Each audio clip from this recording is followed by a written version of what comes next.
Meus irmãos, recebam a paz do Senhor. Quero aproveitar aqui, nós estamos sobre os pés, e convidá-los para a leitura de um texto da palavra do Senhor. Segunda carta do apóstolo Paulo à igreja em Corinto. Segunda carta de Paulo aos Coríntios. Capítulo de número 5, versículo de número 18.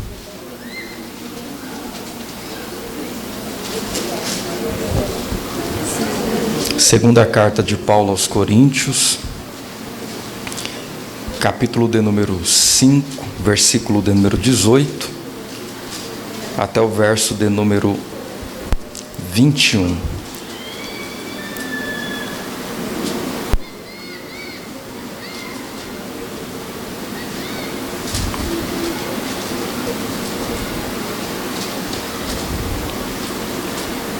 O texto diz assim: Ora, tudo provém de Deus, que nos reconciliou consigo mesmo, por meio de Cristo, e nos deu o ministério da reconciliação, a saber, que Deus estava em Cristo, reconciliando consigo o mundo, não imputando aos homens as suas transgressões, e nos confiou a palavra da reconciliação.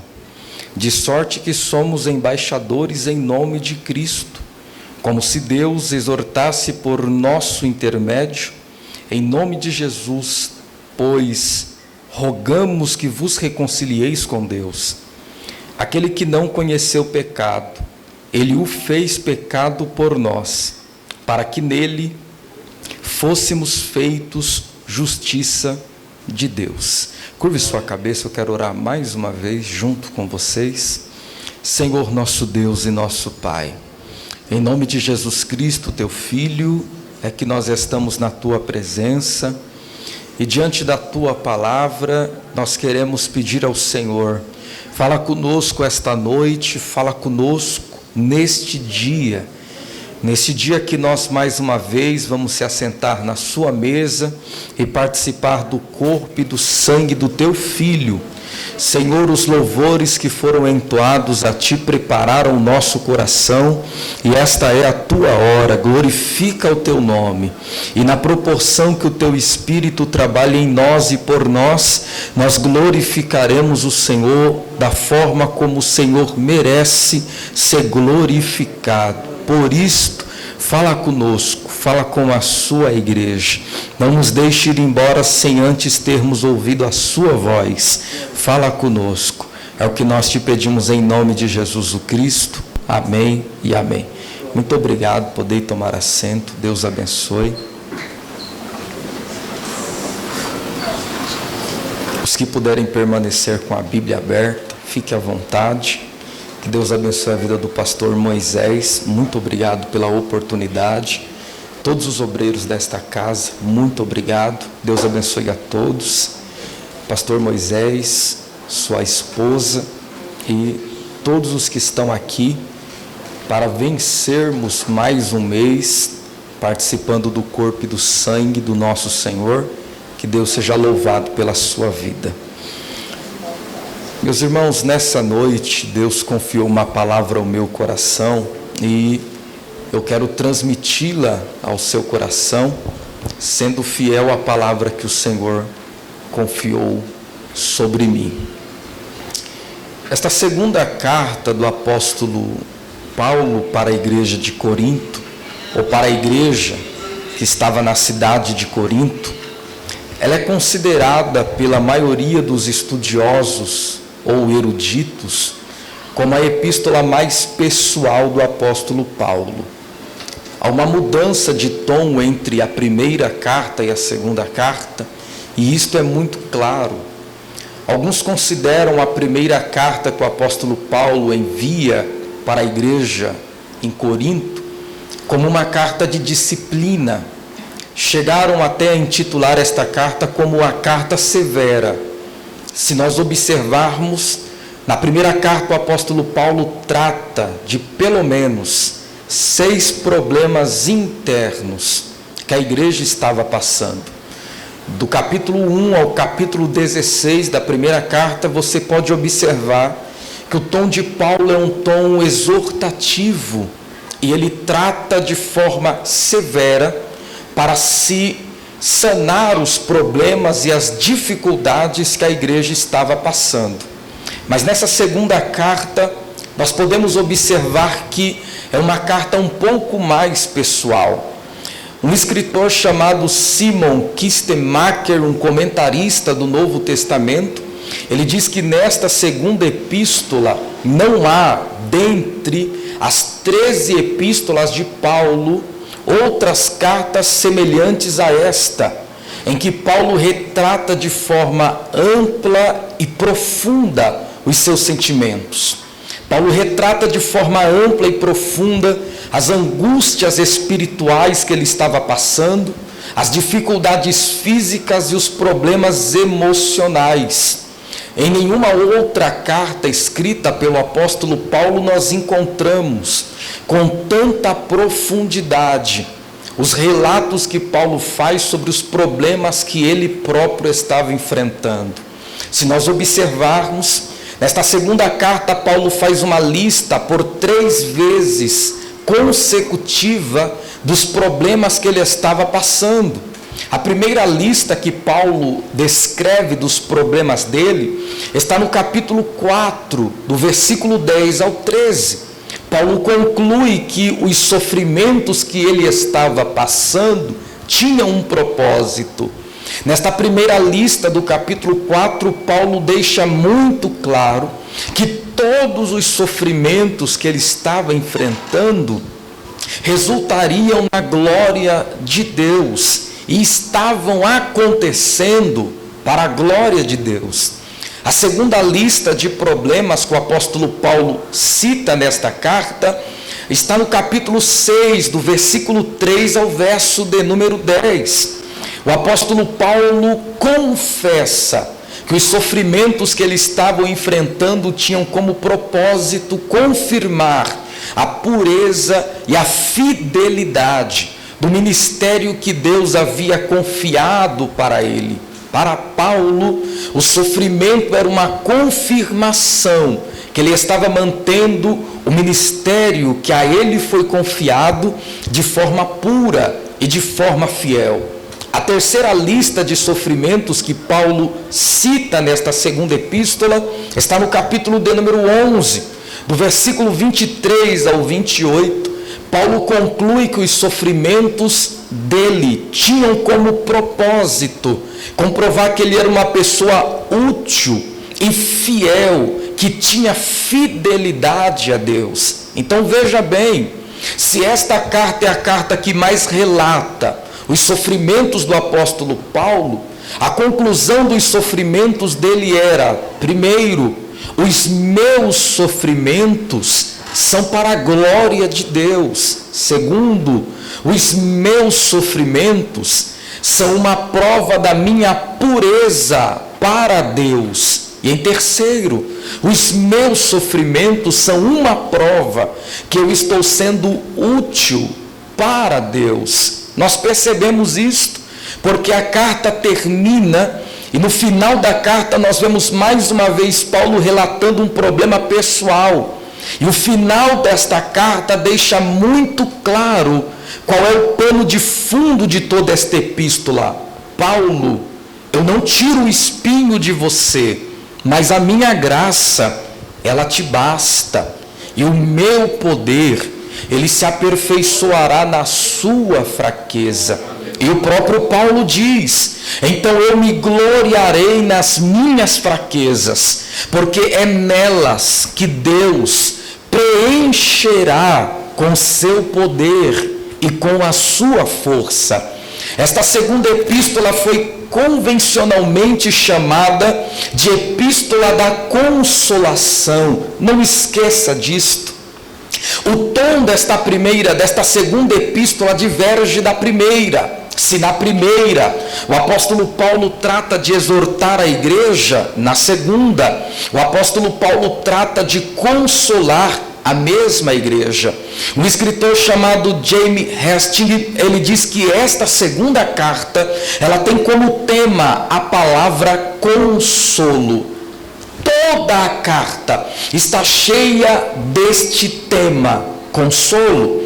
O apóstolo Paulo inicia a carta consolando, e a carta também termina consolando. É nesta carta que nós vemos que toda tristeza é transformada em júbilo no final, que toda fraqueza é transformada em força, e que toda derrota se transforma em triunfo. Capítulo 1, verso 3, Paulo começa consolando. Capítulo 13, verso 11, Paulo termina consolando.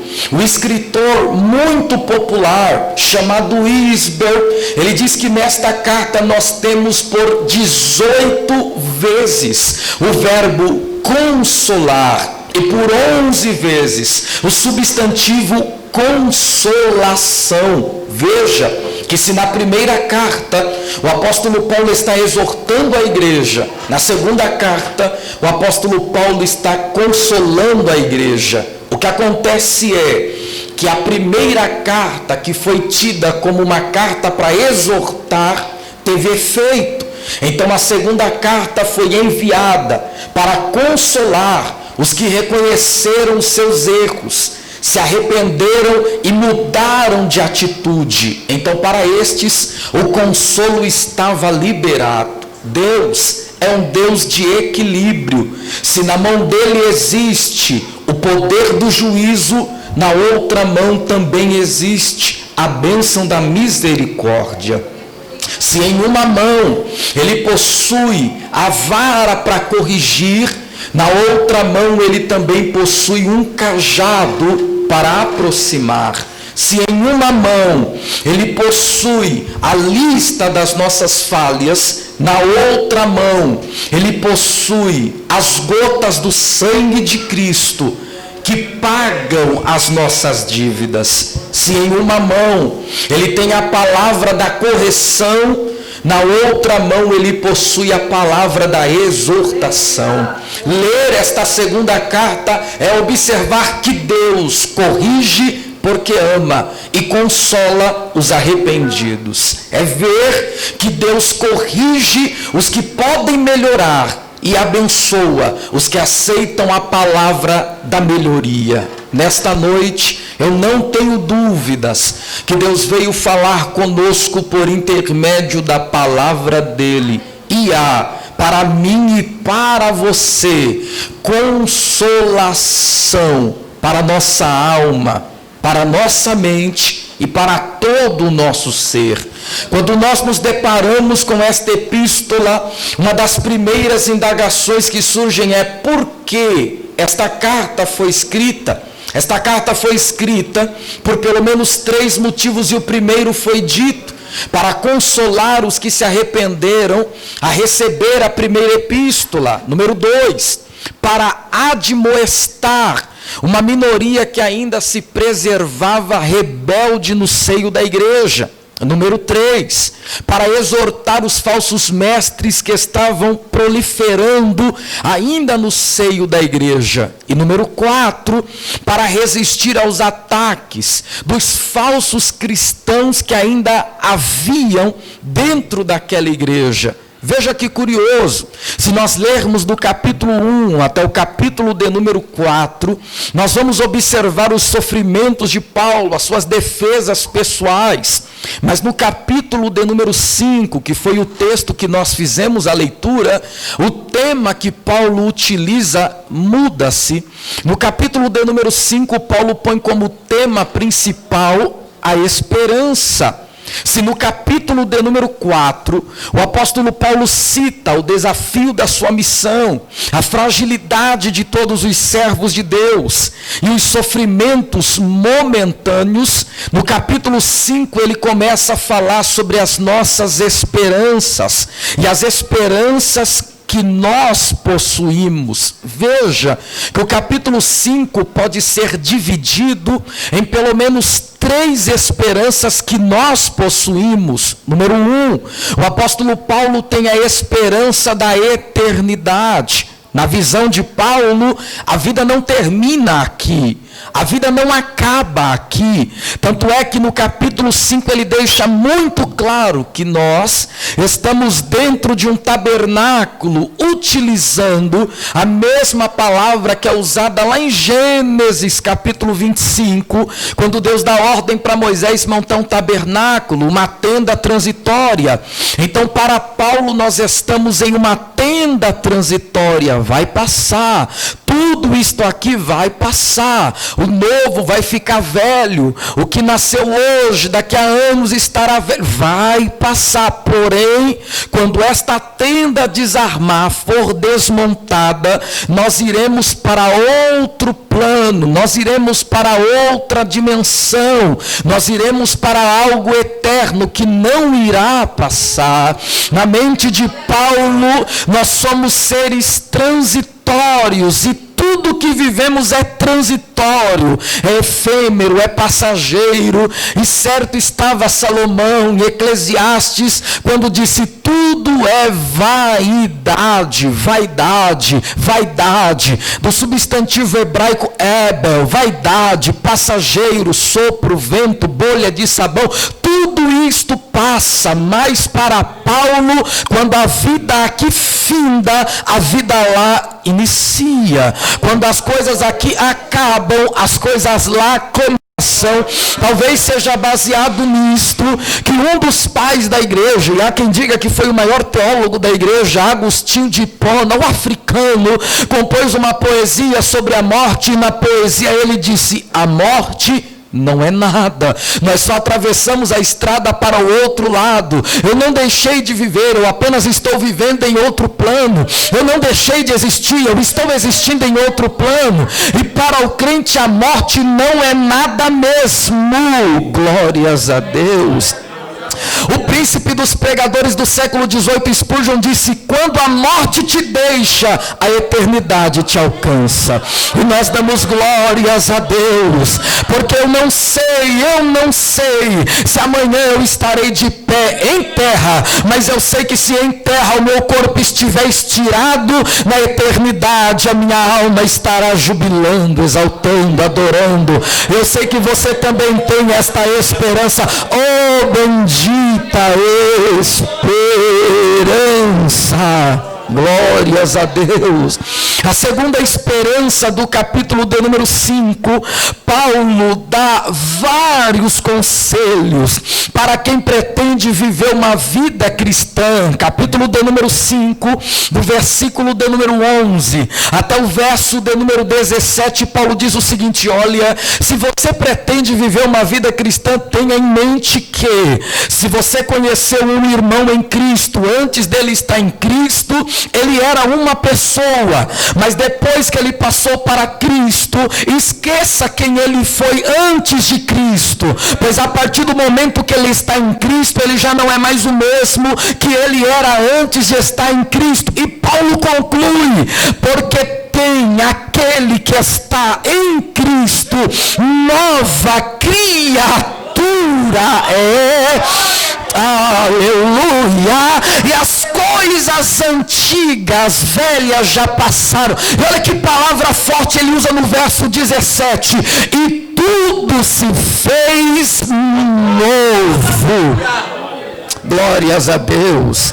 Se nós fôssemos fazer uma retrospectiva ou uma introspectiva, não há problemas, e fôssemos nos lembrar quem nós éramos antes de Cristo, nós teríamos que se lembrar do milagre das bodas de Canaã. Antes de Cristo, água. Depois de Cristo, vinho. Antes de Cristo, inodoro, incolor, sem sabor nenhum. Depois de Cristo, com cor, com sabor, com aroma agradável. É a vida. Antes de Cristo, quem nós éramos? Com condenados, perdidos, desamparados, abandonados, sem rumo, sem direção, sem vida, sem caminho, sem alvo, sem força, sem alegria, sem amor, sem paz, sem tranquilidade. A lista é enorme, os substantivos são enormes, mas e depois de Cristo? Aí tudo mudou. O que você era, você já não é mais. O que você fazia, você já não faz mais. O que você errava hoje, você já não erra mais. Eu posso te garantir que antes de Cristo era condenação na certa, mas após Cristo é justificação, perdão, remissão, restauração, redenção. Aleluia! Eu preciso te dizer que antes de Cristo, quem nós éramos? Éramos simplesmente alguém à margem da sociedade, dispostos a viver o pior e receber o que viesse. Antes de Cristo nós éramos simplesmente pessoas desacreditadas, abandonados ao largo desse mundo. E não me pergunte o que foi que Cristo viu em mim ou em você, para Ele olhar com misericórdia, te alcançar com a graça, te trazer para a presença dEle, te dar um banho de sangue, escrever seu nome no livro da vida e ainda declarar para mim e para você: o velho passou, acabou. Quem você era. Hoje você já não é mais o que você era, e você não será amanhã o que você é hoje, pois a vida cristã é sendo transformados de glória em glória. É uma metamorfose constante. Eu sei. Aleluia. Eu sei que esta palavra pode parecer até complicada, mas não é. A vida cristã é uma metamorfose todos os dias. Todos os dias. Hoje você foi bem, muito bem, mas amanhã você terá que melhorar. E se amanhã você melhorar, na terça você vai melhorar de novo. Na quarta você vai melhorar de novo. Na quinta você vai melhorar de novo. Na sexta vai melhorar. No sábado vai melhorar. Enquanto estamos aqui, não podemos bater no peito e declararmos: já estou como deveria estar. Ainda não. Não, nós somos diante de Deus, de forma cerimonial, nós somos santos, mas aqui na terra nós somos santos em situação progressiva. O que é isto? O pecado que você venceu ontem veio dobrado hoje, você teve que vencer também. Amanhã vai vir triplicado, você vai ter que vencer também. Na terça vai vir quadruplicado, você vai ter que vencer também. Na quarta vai vir quintuplicado, você vai ter que vencer também. Mas glórias a Deus, porque Deus é santo, que santifica aquele que precisa de santificação. E eu sou o primeiro da lista. E hoje eu posso declarar sem medo: as coisas velhas passaram. As coisas velhas passaram. Tudo se fez novo. Aleluia. Glórias a Deus. O terceiro ponto que Paulo utiliza nesse capítulo de esperança está no verso 18 até o verso de número 21. O apóstolo Paulo fala da última e maior esperança do capítulo 5. E esta esperança é a nossa reconciliação com Deus. A nossa reconciliação com Deus. Ela é o único antídoto contra a pior catástrofe que já aconteceu sobre este mundo. E eu não me refiro à Primeira Guerra Mundial, muito menos à Segunda Guerra Mundial, ou à Guerra Fria, ou à epidemia que estamos vendo. Não foi e não serão as maiores catástrofes desse mundo. A maior catástrofe que esse mundo já viveu foi o pecado de Adão, o primeiro pecado. Foi o pecado de Adão que Paulo, no capítulo 5 da carta aos Romanos, Paulo deixou muito claro: olha, por causa de um homem entrou o pecado no mundo, e por causa da entrada do pecado entrou também a morte. E se um homem pecou e o pecado entrou e a morte entrou junto, todos os homens se tornaram participantes do mesmo pecado e receberam o mesmo juízo. Por causa de um, pela desobediência de um, todos pecaram e destituídos foram da glória de Deus. Nós costumamos dizer que Adão representa o líder federal da raça humana. O que é isto? O cabeça, o primeiro, o que daria origem a todos os outros. Então, por causa do seu pecado, todos os que nasceram posteriormente, após Adão, todos se tornaram participantes do mesmo pecado, mesmo não tendo pecado na aparência daquele pecado. O pecado de Adão foi a maior catástrofe. Se você quiser entender o hoje, é necessário estudar o amanhã. Como o escritor da Academia de Letras do Brasil diz, se você quiser, a história pode ser sua pedagoga, mas se você não quiser aprender com ela, ela se tornará sua coveira. Para você entender o hoje, para você entender o sacrifício da cruz, olhe primeiro para Gênesis capítulo 3. Olhando para o primeiro pecado, você entende a cruz de uma forma um pouco mais ampla. O primeiro pecado de Adão trouxe ruptura sobre várias áreas. Não ficou só naquilo ali. Veja bem, quando Adão peca, a primeira ruptura que acontece é a ruptura espiritual. O contato entre o homem e Deus se torna difícil, e a própria Bíblia diz que o pecado se torna uma barreira, um muro. Deus de um lado, o homem do outro. Agora o homem já não tem mais livre acesso. O homem já não pode chamar Deus a qualquer hora, a qualquer momento. Deus pode vir, mas o homem não pode se apresentar, porque o homem está em estado de consciência. A segunda ruptura do pecado do nosso pai Adão foi a ruptura familiar. Nem bem pecou. E quando Deus perguntou, e aí, o que aconteceu? Olha, foi a mulher que o Senhor me deu. A terceira ruptura foi a ruptura social. Quando o homem peca, aponta a mulher, e a mulher peca, aponta a serpente. Ali a primeira sociedade, homem, mulher e natureza, foi rompida naquele mesmo instante. A quarta ruptura do pecado de Adão foi uma ruptura ecológica. Não pense que o homem começou a destruir a natureza hoje. Não. Quando Adão peca, a primeira atitude dele é arrancar folhas de uma árvore. Começou a destruir a natureza. A quinta e última ruptura foi do homem consigo próprio. Foram as rupturas psicossomáticas. O homem peca, se esconde, sente medo, sente vergonha. Tudo isto veio após o pecado. Daquele ponto em diante, o homem se torna alvo de uma ética heterogênea. O que seria isto? Ele, com uma natureza pecaminosa, já não consegue mais ser bom por si próprio, andar corretamente por si próprio, fazer o que era certo por si próprio, porque a natureza dele sempre se inclinava para o que era mal, sempre se inclinava para o que era ruim. E agora, que antídoto usar contra o homem que foi se tornando cada vez pior, cada vez mais mal? O antídoto que Paulo cita é o único antídoto que poderia sarar a raça humana. Qual?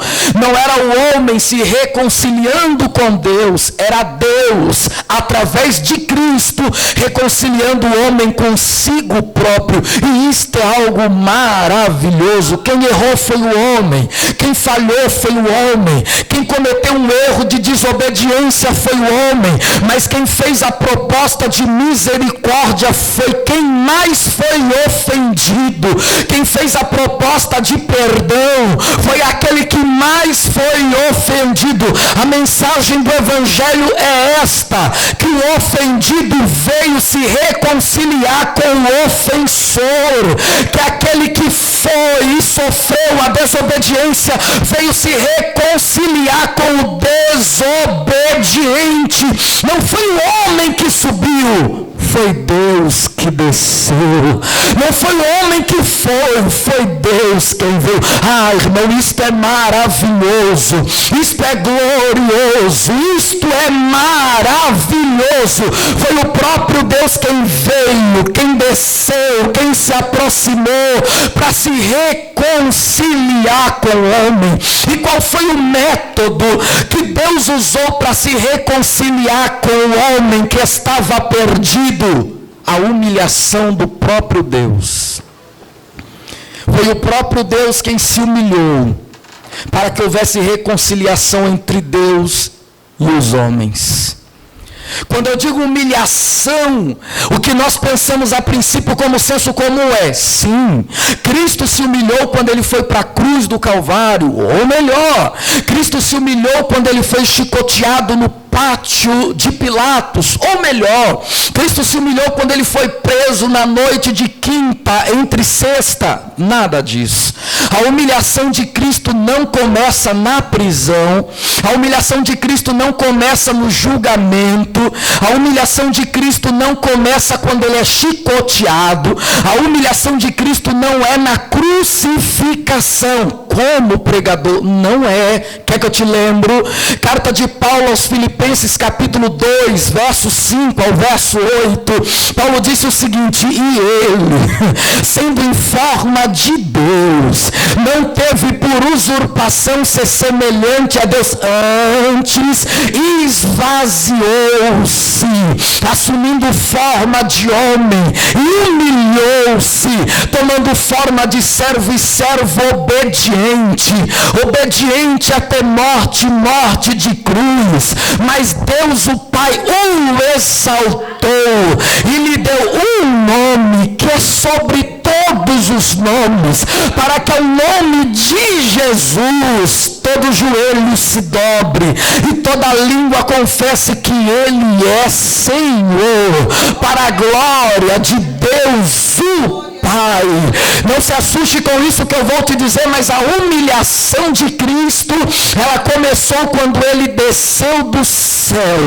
A humilhação de Cristo começou quando ele deixou o trono de glória. A humilhação de Cristo começou quando ele se esvaziou-se dos seus atributos. A humilhação de Cristo começou quando ele, sendo Deus, encarnou na terra. A humilhação de Cristo começou quando ele, sendo criador dos mundos e do mundo, quando ele nasceu de um ventre de uma mulher. A humilhação de Cristo começou quando ele, sendo Deus que criou tudo pela sua palavra, se amamentou em leite materno no seio de uma mulher. A humilhação de Cristo começou quando ele, que se assenta sobre um alto e sublime trono, teve como primeiro berço uma manjedoura. A humilhação de Cristo começou quando ele, que é adorado pelos anjos, pelos arcanjos, pelos querubins e pelos serafins, nasceu em uma família pobre de Nazaré. A humilhação de Cristo começou quando ele, que pisa no globo da terra e o trono dele está acima das estrelas, quando ele, quando criança, teve que aprender a engatinhar. A humilhação de Cristo começou quando ele, que é quem dá o pão para as aves que não plantam nem colhem, quando ele teve que pedir água para uma mulher samaritana. A humilhação de Cristo começou quando ele, que alimenta os filhotes dos leões, precisou ser alimentado por uma mãe e por um pai aqui na terra. Pare para pensar por um minuto. Ele que criou os céus e a terra, ele que com o poder da sua palavra disse terra produz e a terra produziu, ele com o poder da sua palavra disse mar produza peixes e o mar produziu, ele com o poder da sua palavra disse céu produz estrelas e o céu produziu, ele com o poder da sua palavra disse céu produz aves e as aves surgiu, ele com o poder da sua palavra disse para a terra, produz a relva, produz a planta, produz a árvore, árvore produz a fruto, fruto produz a semente, e semente ao ser plantada produz a árvore de novo. Imagine ele com o poder desta palavra, aprendendo a andar como homem, aprendendo a se alimentar como homem, obedecendo a pai e mãe, e com 12 anos já discutindo dentro do templo. Imagine ele com 8 dias sendo apresentado no templo por Simeão. Imagine ele sendo Deus, dormindo na proa de um barco. Imagine ele sendo Deus, comendo pão e peixe. imagine ele sendo Deus, andando com 12 homens iguais a eu e iguais a você. Imagine ele que segura o universo com a palma da mão, sendo levado por Maria e por José, sendo segurado pela mão. O escritor Charles Swindoll diz o seguinte: imagine aquele que está sentado em um trono, usando fraldas de uma criança.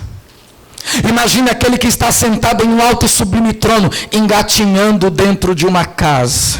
Imagine aquele que está sentado em um alto e sublime trono, dizendo as primeiras palavras. Se isto não é motivo para você agradecer pelo sacrifício. Aleluia! Se você tem um minuto da sua noite para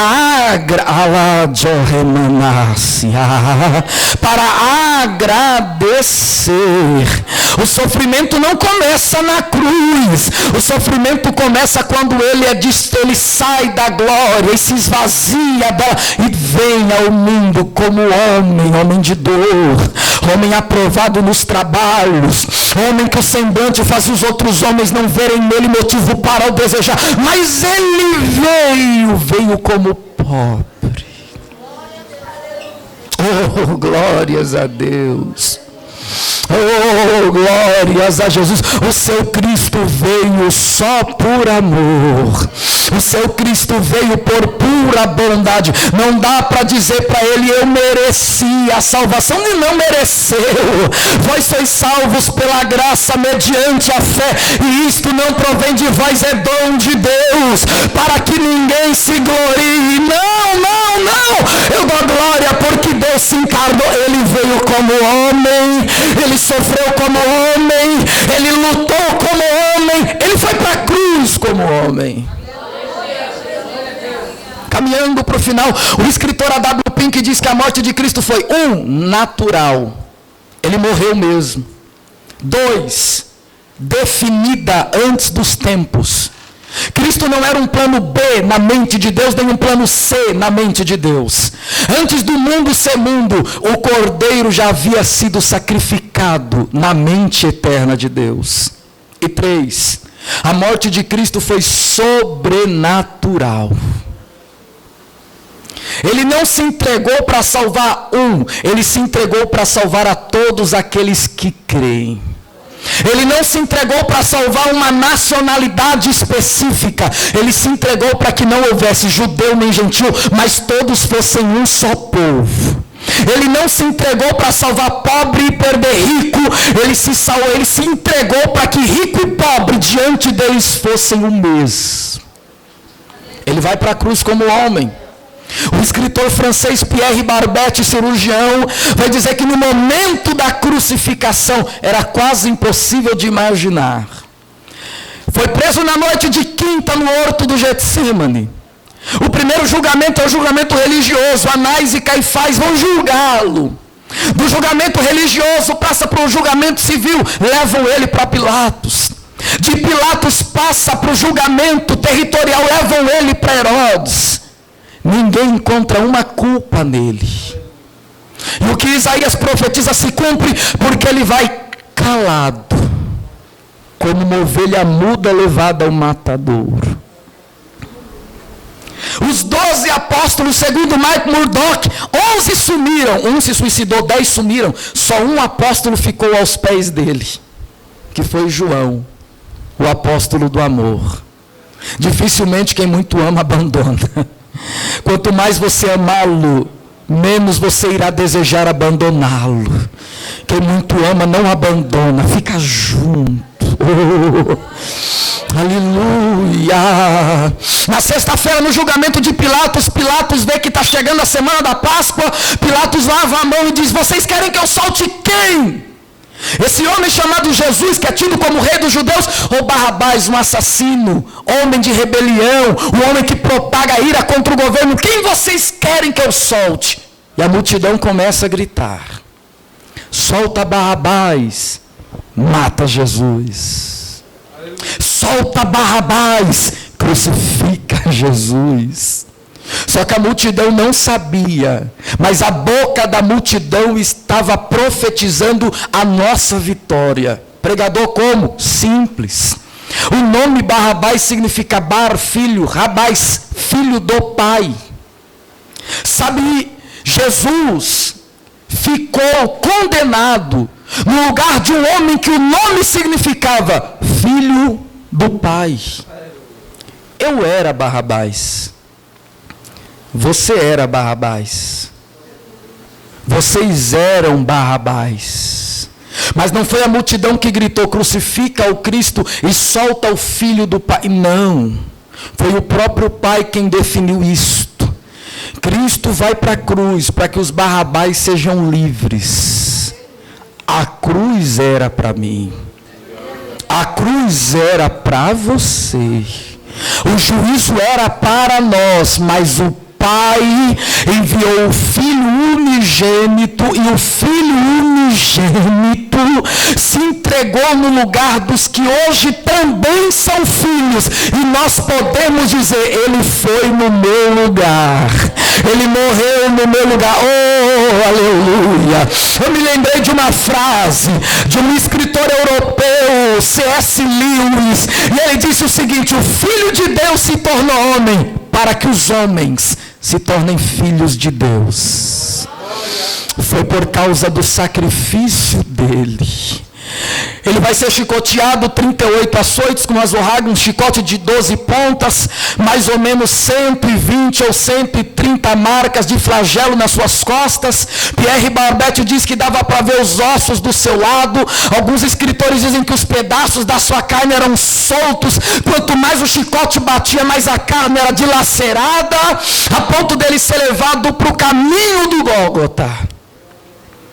Uma cruz que possui na sua haste horizontal mais ou menos 50 quilos. Uma cruz que possui na sua haste vertical mais ou menos 2 metros a 2,5 metros de altura. E ele vai levar a cruz. Apenas um lado. Ele vai chegar no alto do Gólgota, o Monte Caveira. E a Bíblia diz que os pregos, e a história conta que os pregos tinham mais ou menos 9 centímetros e furam a sua mão a ponto da sua mão ser presa na madeira da cruz.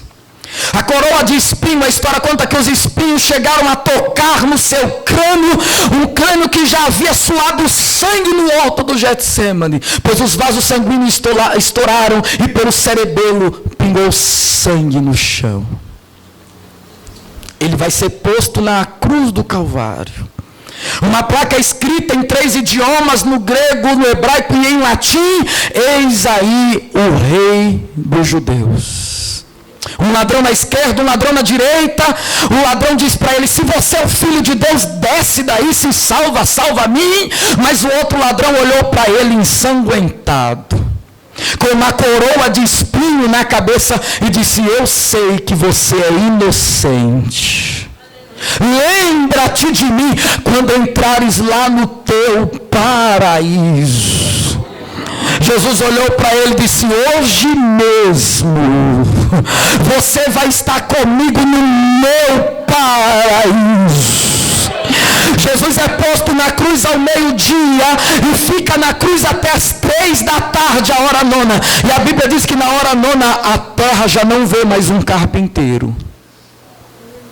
A terra vê o próprio Deus na cruz. O sol olha para a terra e diz: eu não vou brilhar porque quem me criou está na cruz.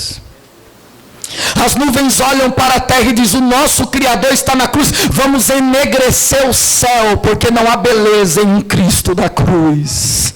A terra vê aquela cena e diz: está na hora da gente se manifestar contra, porque quem nos criou do nada está preso em uma cruz. A Bíblia diz que a terra começa a tremer. Aleluia. Treme tanto que o templo abre-se uma fenda no Santo dos Santos e o véu se rasga de alto a baixo.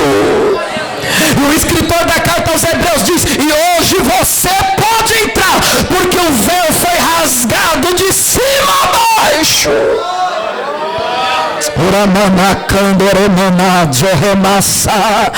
A Bíblia diz que às 3 da tarde os homens estão ao pé da cruz dizendo: olha, chame por Deus e Deus te salvará. Então ele dá os 2 últimos brados. Eli, Eli, lama sabachthani. Deus meu, por que me desamparastes? Oh, irmão, se você pensa que quando você se sente só, Deus não entende o teu sentimento, se você pensa que quando você se sente abandonado, Deus não entende o seu sentimento, se você pensa que quando você se sente sem ninguém, Deus não entende o teu sentimento, eu tenho uma boa notícia para você.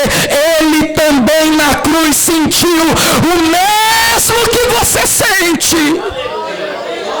Levante sua mão, por favor, porque assim diz o Senhor: eu te entendo, eu te compreendo, eu sei o que você sente, mas eu venci e você também vai vencer. Se você tem glórias para dar a Ele, aproveite a sua oportunidade. Diga hoje para o inferno ouvir, diga hoje para a terra ouvir, e diga hoje para o céu ser glorificado. Deus me entende, Deus me compreende, Deus conhece a minha dor. Ele é de Manácia. Eu sinto a presença dele em nosso meio, abrindo a visão de alguém, visitando a mente de alguém. Hoje você sai daqui glorificando a ele, porque na cruz você também venceu, na cruz você também venceu. Oh, glória! A cruz foi uma vitória compartilhada. Ele venceu e eu estava lá vencendo junto. Ele ganhou e eu estava lá ganhando junto. Ele triunfou e eu estava lá triunfando junto. Não! Na cruz eu não ganhei números na minha conta bancária. Na cruz eu não ganhei uma chave a mais no meu chaveiro. Na cruz eu ganhei o que nada pode comprar: o meu nome escrito no livro da vida. Você ganhou, você ganhou, você ganhou. Se eu fosse você, tomava posse. Se eu fosse você, você me... Oh, glória, eu sinto a presença de Deus aqui, e Deus está falando para alguém: aprenda a acordar de manhã e não reclamar pelo que você não tem, mas agradecer pelo que eu ganhei por você. Adore a Ele, adore a Ele, adore a Ele, adore a Ele.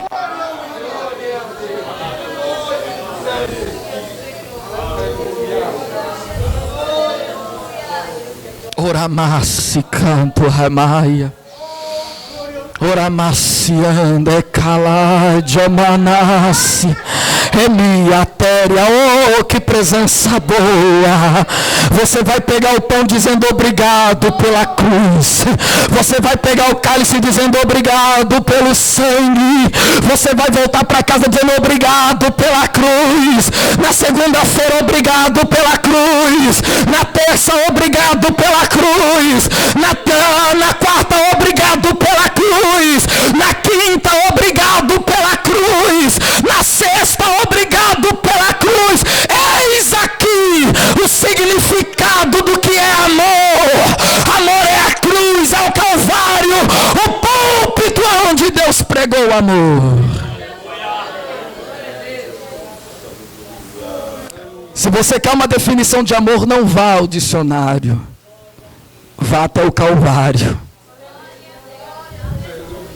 Tem que amar muito para se entregar por quem não merece. Tem que amar muito para entregar o filho por pessoas que não fariam o mesmo. Tem que amar muito para se entregar por pessoas que seriam ingratas ao decorrer da caminhada.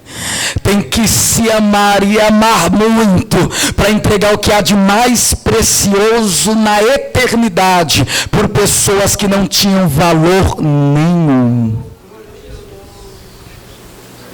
Ah, tem que amar demais. Tem que amar muito para fazer isso. Eu finalizo com as palavras do apóstolo João na sua primeira epístola, capítulo 2. Meus filhinhos, estas coisas eu vos escrevi para que não pequeis. Mas se alguém pecar, tendes no céu um advogado para com o Pai, Jesus Cristo justo. Por isso ameis uns aos outros, e o sangue de Jesus vos purifica de todo o pecado. Por um momento adore a Ele, adore a Ele.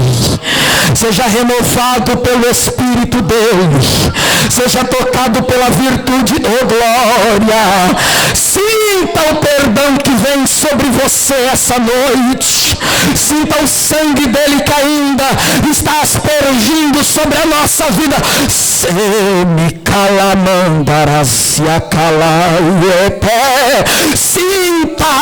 o abraço do teu Pai, o teu Pai que te ama.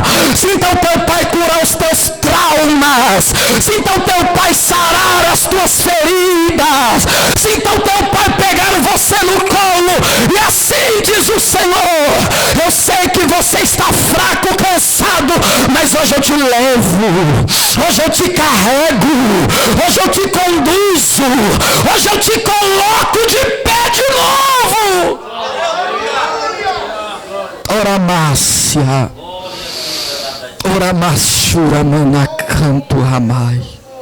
Se coloque de pé, se você puder, com a permissão do nosso pastor.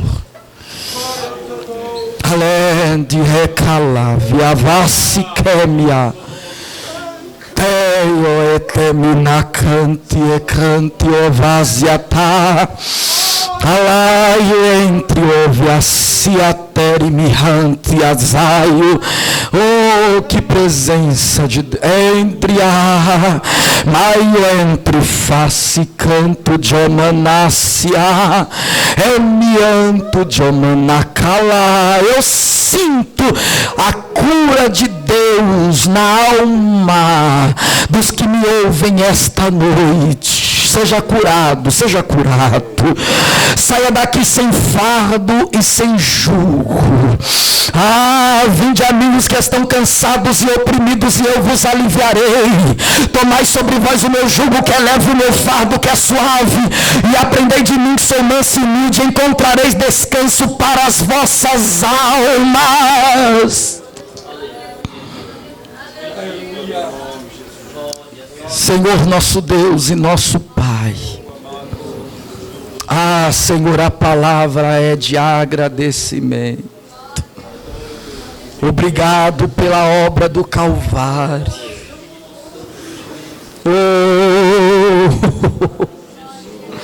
Obrigado pela cruz que o seu Filho, o nosso Senhor e Deus, que é um ante ao Pai, verdadeiro Deus de verdadeiro Deus, mesmo sem merecer, morreu em nosso lugar. Canto revacial. Obrigado pelo sangue que verteu na cruz. Grande canto de Omanácia. Bendito o teu nome. Aleluia, Jesus. Glória a Deus. Obrigado.